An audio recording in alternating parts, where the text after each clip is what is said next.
서울 여의도 KBS 영구동 옥상에 첫 겨울별이 터질 듯 박혀있던 어느 목요일 자정 무렵 16층 편성전략실 회의실 안에서는 에스프레소 머신 소리보다 더 강렬한 환호가 터져나왔다. 방금 막 집계된 실시간 검색량 그래프가 끝없이 치솟는 붉은 곡선을 그리며 모니터를 뒤덮었기 때문이다. 곡선의 주인공은 단 3글자, 2,000원. KBS가 그를 위한 단독 특집쇼 편성을 확정하자마자 3분 만에 포털 메인을 강타했고 10분 만에 국내 해외 검색량 합계 1만 건을 뚫었다. 역대 국민 가수 리스트에 이름을 올린 가수들은 많았지만 기획안 한 장으로 시청률 공식을 바꿀 정도의 화력을 증명한 사례는 손에 꼽힌다. 그 순간 누군가는 이건 이미 콘텐츠가 아니라 전국민 네이드라며 모니터를 가리켰고 편성팀장은 양복 자켓 단추를 느슨히 풀며 당장 기획서 다시 쓰자고 선언했다. 사실 KBS가 단독쇼라는 폼에 대해 목을 맨 건 어제 오늘 일이 아니다. 2020년 나훈아, 2021년 심수봉이 차례로 터뜨린 시청률 29% 돌풍은 국영방송 음악쇼는 시대에 뒤떨어졌다는 속설을 단숨에 되돌려 놓았다. 그러나 명가의 전통만으론 시청자 체감 온도를 바꿀 수 없다는 걸 KBS는 누구보다 잘 알고 있었다. 그래서 올해 초부터 다음 타깃은 2,000원이라는 가설이 사내 인트라넷을 떠돌았다. 수십 건의 제안서와 가능성 리포트가 결제선에 올라갔지만 꾸준히 관통하던 키워드는 단 하나 젊은 시청층까지 끌어안을 세대 초월 하모니였다. 공교롭게도 KBS 주말 드라마 신사와 아가씨가 30.4%라는 괴물 시청률을 기록한 직후였다. PD들은 드라마 절정에 2,000원 특집 예고를 끼워 넣으면 시청률 곡선을 고정시킬 수 있다는 과감한 패가 통할 거라 판단했다. 그렇게 2,000원에게 공식 러브콜을 보낸 지 48시간 만에 소속사로부터 골겨울, 팬들과 함께 아카이빙될 무대를 원한다는 답장이 돌아왔다. 그 순간 인포메이션 전략실은 밤새 조명 콘셉트 카메라 워크 선곡 리스트 AR 연출 시뮬레이션을 돌렸고 새벽 4시 37쪽짜리 2,000원 KBS 단독 쇼버 0.9라는 제목의 PDF가 마침내 회의를 통과했다. 협상은 속전속결이었다. 출연료가 아닌 무대 자율권이 핵심 변수였다. 2,000원은 단순히 노래만 부르는 쇼가 아니라 팬덤 찬스, 챈즈의 성장사를 아카이브하고 싶다고 요구했고 KBS는 국영방송 역사상 최초의 팬참여, 어댑티브 스테이지라는 콘셉트로 맞받아쳤다.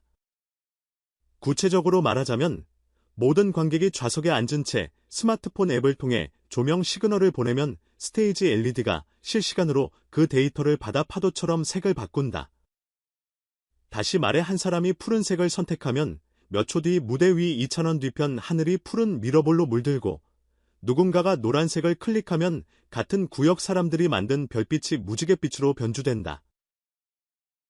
이 혁신적인 인터랙션 설계는 라이브 뮤직 플러스 실시간 데이터 시각화라는 KBS 기술연구소가 야심차게 준비 중인 파일럿 프로젝트와도 정확히 맞아떨어졌다. 방송국 엔지니어들이 블랙핑크 월드 투어급 장비보다 한 발 앞서 있다고 자부하는 시스템 덕분에 2,000원 특집은 기획 단계부터 AR 콘서트 플랫폼 국제특허 신청서에 이름을 올리게 됐다.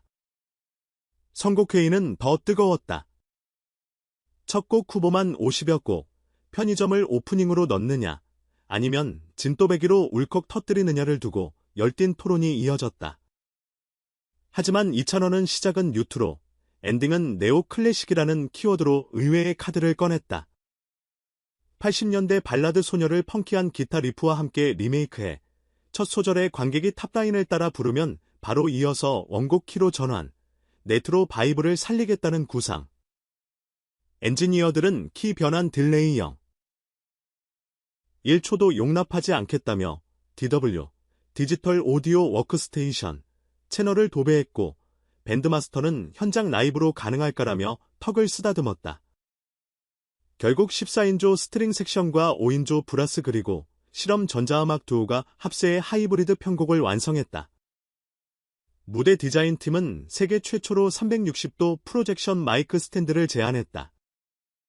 2,000원이 마이크를 잡는 순간 손잡이 내부 자이로 센서가 목소리 진동을 캡처해 마이크 케이블을 타고 올라간 데이터가 상단 스크린에 파형 시각화로 뿌려지는 시스템. 팬들은 마치 네온부드로 그려낸 음악 그래프를 실시간으로 관람하는 셈이다. 이 아이디어가 미팅에 등장했을 때 소속사 실무진은 놀라 두 손을 모아 박수를 쳤고 KBS 제작국장은 이왕 하는 김에 드론 라이트까지 얹자며 스케치를 수정했다. 300대 드론이 객석 위를 유영하다가 찬스, 첸즈. 나는 5글자를 공중에 새겨 넣어야 비로소 1막이 끝난다. 흥행 시그널은 예고편 단계부터 터졌다. 티저 영상 15초 분량이 공개되자마자 KBS 음악 예능 채널 구독자 수가 단숨에 50만 증가했고 유튜브 알림 신청자 수가 24시간 내 78만 명을 넘어섰다. 나훈아, 심수봉 두 대 선배 특집 티저 때보다 4배 빠른 속도였다. 일본 대형 음반 유통사, 동남아 OTT 플랫폼, 북미 공연 기획사까지 별도 라이선스 문의 메일을 보내왔고 유럽 3대 음악 페스티벌 중 한 곳은 이찬원과 KBS 스태프가 원한다면 프라야외 오케스트라 홀을 내주겠다는 파격 제안을 넣었다. 제작비 이미 전 국민이 예상하는 것보다 한참 위였다. KBS 이사회에서 승인한 총액은 공식적으로 120억. 하지만 인원, 장비, 개발비를 합친 실질 투입은 약 200억에 달한다. 이 같은 초대형 예산에도 불구하고 기획 무산 우려는 단 한 번도 거론되지 않았다. 이유는 간단하다. 데이터다. KBS 내부 시뮬레이션에 따르면 광고 단가와 글로벌 부여드 판매, 추가 협찬 및 굿즈 로열티 수익 예상치 않게가 이미 320억을 넘겼다. 한마디로 더 이상은 적자 방송이라는 비난을 받지 않을 정도의 미래형 흑자 모델이다. 공연 날짜는 12월 셋째 주 금요일로 잠정 확정됐다. 시간은 밤 9시 30분부터 11시까지. 단, 방송 직후 30분짜리 딥 인터뷰 다큐멘터리가 이어붙는다. 이 다큐에선 10년 전 대구의 한 연습실에서 어쿠스틱 기타를 튕기며 녹음했던 이찬원의 첫 데모, 2016년 지방 행사장을 버스킹하듯 돌던 시절 찍힌 비공개 영상, 그리고 팬클럽, 찬스, 첸즈, 창립자들이 직접 제공한 미공개 영상까지 추억 화로를 통째로 담았다. 한 방송 칼럼니스트는 보도국 브리핑에서 가수 성장 스토리와 초대형 라이브, 그리고 데이터 기술이 맞물리는 드문 예라며 한류 콘텐츠의 다음 버전이라고 극찬했다. 이쯤에서 빼놓을 수 없는 것이 팬덤의 움직임이다. 팬들은 티저 영상 공개 직후 SNS 프로필 사진을 노즈골드 하트 무지개 파장 노즈골드 하트 2단계로 바꿔 심장 파동 챌린지를 시작했다. 또 각 지역 버스 정류장 광고판에 KBS 단독 쇼티 -100을 카운트다운하는 LED 패널을 자체적으로 설치, 자비로 광고료를 지불했다. 해당 버스 광고 사진이 온라인 커뮤니티로 퍼지자 일반 시청자들까지 이번 특집 규모가 심상치 않다는 입소문을 탔다. 한편 KBS 내부에서도 긴장감은 크게 달했다. 드론 라이트를 담당하는 테크니컬 디렉터가 12월 강풍을 뚫고 가사를 그리려면 지브스차로 수정 알고리즘을 바꿔야 한다며 프로그래머들을 보강했고 의상팀은 블루 포레스트, 실버 노을 다크 오션 3셋을 제작해 라이브 빛반사 테스트를 진행했다. 인이어 모니터링팀은 음향 딜레이 문제를 해결하려고 스캔수 100마일세컨드 단위로 노이즈 캔슬 프로토콜을 재조정했다. 여의도 KBS 홀 리허설룸은 아침 7시부터 새벽 2시까지 쉬지 않고 불이 켜졌고 스태프 식당엔 특집쇼 태풍주의보라는 농담이 적힌 포스트잇이 붙었다. 결국 관건은 첫 노래가 울리는 순간 시청자가 어느 정도 빠져들까였다. 리허설에서 이찬원은 음성이 방송 채널을 타고 시청자 거실의 창문을 열어젖히려면 내 호흡과 시선이 거의 완벽하게 맞아떨어져야 한다고 말하며 첫 두 소절마다 숨고르기 타이밍을 시계초 단위로 체크했다. 그가 마이크에 입술을 대고 음정보다 먼저 허밍으로 공기결을 훌자 스튜디오 구석에서 지켜보던 제작진도 숨을 멈췄다. 거대한 미디어 레볼루션이라 불린다 해도 결말은 결국 한 사람의 울림에서 시작된다는 걸 모두가 인정하게 된 순간이었다. 12월이 다가오자 KBS는 편성예고편에 원 앤드 온리 찬스라는 슬로건을 달았다. 여기서 중요한 건 찬스가 곧 이찬원의 애칭이자 이번 특집의 메타포라는 점이다. 제작진 언어로 해석하면 국가대표급 가수가 국가대표급 방송국과 손잡고 만들어내 단 한 번뿐인 공감대다. 예고편이 공개된 날 KBS 공식 계정 트윗이 30만 리트윗을 넘기며 역대 최고 기록을 갈아치웠고 해외 팬들은 샵사인 리채널 이즈 커밍 태그를 붙여 각국 번역본을 실시간으로 돌렸다. 브라질 팬덤 계정 관리자는 TV 연결이 안 돼도 V판을 뚫어보겠다는 댓글을 남겼고 영국의 한 K-팝 팟캐스트는 현지 GMT 기준 새벽 11시는 회사 휴게실을 점령하겠다는 특별 공지를 냈다. 방송 당일 여의도 KBS 프론트 로비는 오후 2시부터 인산이네였다. 팬들은 QR 패스로 입장 확인을 마치고 디지로그 러브 키트를 수령했다. 키트 안에는 전용 앱 설치 QR, AR 포토 카드, 그리고 미니 와이파이 송수신기가 들어있었다. 이 디바이스가 공연 도중 관객의 조명, 색깔 선택 데이터를 송신한다. 로즈골드색 스카프를 두른 70대 팬부터 하늘색 스웨셔츠를 입은 초등학생까지 세대도 국적도 다른 관객들이 엇갈았어요. 색깔은 뭘로 가실래요? 라며 즉석에서 친구가 되었다. 파이널 카운트다운 10초. 붉은 레이저 빔이 객석을 훑고 드론 300대가 홀천장에 떠올라 별무리처럼 박혔다.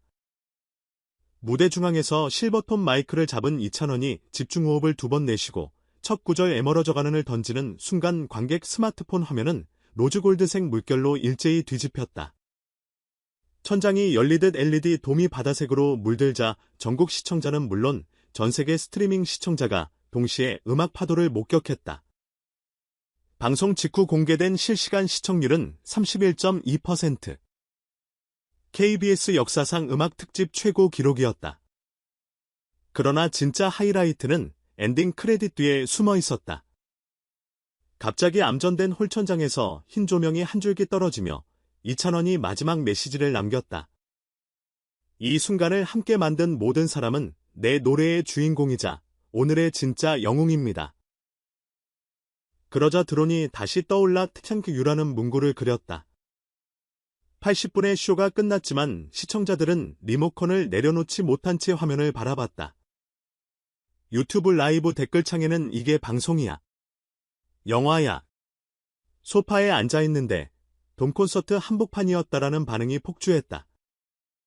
다음 날 아침 KBS 본관 게시판에는 특집쇼 기념 팝업전 요청 공문이 올랐고 음원 차트 탑 10 중 6곡을 이찬원이 점령했다. 해외 언론도 들썩였다.